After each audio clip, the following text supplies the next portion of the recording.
दोस्तों, एक बार गौतम बुद्ध अपने भिक्षुओं के साथ एक वृक्ष के नीचे बैठ विश्राम कर रहे थे।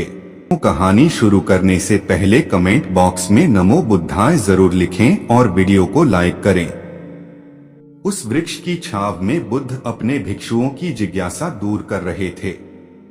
बुद्ध के सभी भिक्षु एक एक करके उनसे मन पूछ रहे थे और गौतम बुद्ध उनके पक्षों के उत्तर दे रहे थे।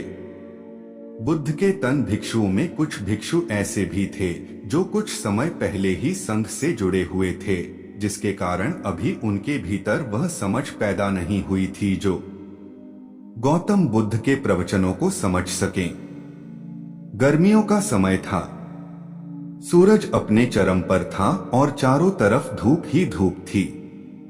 लेकिन उस वृक्ष के कारण बुद्ध और उनके सभी भिक्षु आराम से साथ में बैठे हुए थे।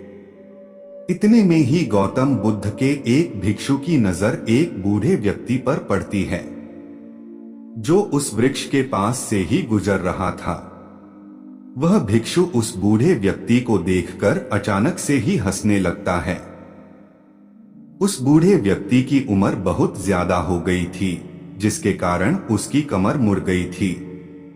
उस बूढ़े व्यक्ति के साथ में एक डंडा था, जिसका सहारा लेकर वो बूढ़ा व्यक्ति अपनी मंजिल तक पहुंचने का प्रयास कर रहा था। उस बूढ़े व्यक्ति का शरीर केवल हड्डियों का ढांचा मात्र था।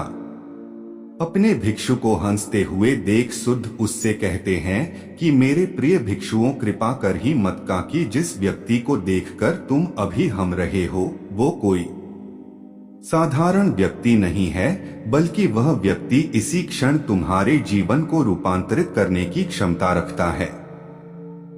गौतम बुद्ध की ये 3 प्रेरक कहानियां आपकी जिंदगी बदल देंगी। जो आज तक मैं तुम्हें सिखा नहीं पाया, वह यह वृद्धा व्यक्ति तुम्हें सिखा रहा है। इसके द्वारा दी गई सीख को बेकार ना करो। बुद्ध की ये बात सुनकर वह भिक्षु बुद्ध से कहता है कि मुझे क्षमा करे बुद्ध, पर मुझे ये समझ नहीं आ रहा है कि जो एक बूढ़ा व्यक्ति जो खुद अपने शरीर और अपनी बीमारियों से लाचार है, वो मुझे क्या सिखा सकता है। फिर बुद्ध उस भिक्षु से कहते हैं कि ये बुढ़ा व्यक्ति तुम्हें तुम्हारा भविष्य दिखा रहा है।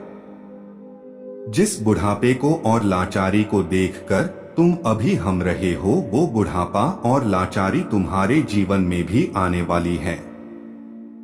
वह बूढ़ा व्यक्ति तुमसे कह रहा है कि अभी समय है, इस स्वस्थ शरीर का अच्छे कर्म करने के लिए उपयोग करो। अगर तुम्हारा ये स्वस्थ शरीर तुम्हारे हाथ से निकल गया तो फिर से वापस नहीं आएगा, और अभी तुम्हारा शरीर सही से काम कर रहा है, जैसे कि तुम्हारे हाथ, पैर, आंख, कान और ये सभी चीजें सही से काम कर रही है। क्या यह छोटी बात है और क्या तुम इसे मामूली सी बात समझ रहे हो?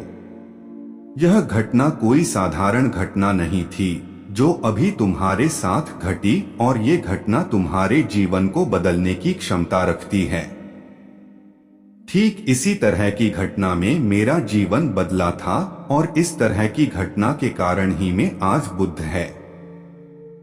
फिर वह भिक्षु बुद्ध से कहना है कि क्षमा करें बुद्ध, परंतु मेरे मन में यह विचार ही नहीं आया कि मैं उस बूढ़े व्यक्ति से कुछ सीख सकता हूँ। उसे देखकर केवल मुझे हंसी आ गई। ऐसा इसीलिए हुआ क्योंकि तुम्हें अपने भीतर कहीं ना कहीं लगता है कि जिस स्थिति में भाज वो बूढ़ा व्यक्ति है, उस स्थिति में तुम कभी नहीं आओगे।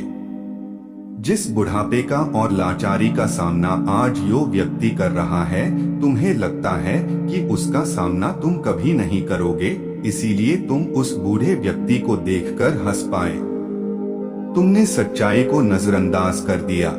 अगर तुम सच्चाई को देख लेते तो चाहकर भी अपने आंखों के आंसुओं को नहीं रोक पाते, परंतु तुमने सत्य को अनदेखा कर दिया और तुम बहुत बड़ी संभावना से चूक गए। बुद्ध की ये बात सुन यो भिक्षु बुद्ध से क्षमा मांगता है और ये निश्चय करता है कि वह अपने स्वास्थ्य का उपयोग अपने अहंकार को बढ़ाने में नहीं, बल्कि परम सत्य को पाने में करेगा। दोस्तों, जो लोग इस कहानी को पढ़ रहे हैं हो सकता है कि आप बड़ी बड़ी समस्याओं में हो या हो सकता है कि आप परेशानियों में हो, लेकिन फिर भी एक बात को हमेशा ध्यान में रखना है कि जब तक आपका स्वास्थ्य ठीक है तब तक आप किसी भी बड़ी से बड़ी समस्या से बाहर आ सकते हैं। दोस्तों, इसीलिए बुद्ध ने कहा है कि हमारा स्वास्थ्य हमारा सबसे बड़ा उपहार है जो हमें इस सृष्टि से मिला हुआ है, इसीलिए इसका उपयोग सही से करें। दोस्तों, आपको यह गौतम बुद्ध की शिक्षाप्रद कहानी कैसी लगी, कृपया हमें नीचे कमेंट बॉक्स में कमेंट करके जरूर बताएं। और जब आपको यह कहानी पसंद आई होगी तो अपने दोस्तों के साथ इसे अवश्य शेयर कीजिए ताकि और लोगों को भी गौतम बुद्ध की शिक्षाप्रद कहानी पढ़ने को मिल सके। रिलेटेड आर्टिकल्स, जैसा आप बनना चाहते हैं वैसा नहीं बन पा रहे हैं तो जानिए उसका असली कारण। गौतम बुद्ध की कहानी से सफलता की राह तक ले जाएंगे महात्मा बुद्ध के ये 10 उपदेश आज से ही कर दें अपनाना शुरू। इस कहानी को समझ गए तो अपने मन को शांत करना आपके लिए हो जाएगा बहुत आसान। बुद्ध से जाने बुद्धिमान कैसे बने और किसे कहते हैं। बुद्ध से जाने अपने मन को नियंत्रित कैसे करें। दोस्तों, आज के इस Gautam Buddha story in Hindi article में सिर्फ इतना ही। दोस्तों, हम आपसे फिर मिलेंगे ऐसे ही एक आर्टिकल के साथ। तब तक के लिए आप जहां भी रहिए खुश रहिए और खुशियां बांटते रहिए। आपका बहुमूल्य समय देने के लिए धन्यवाद।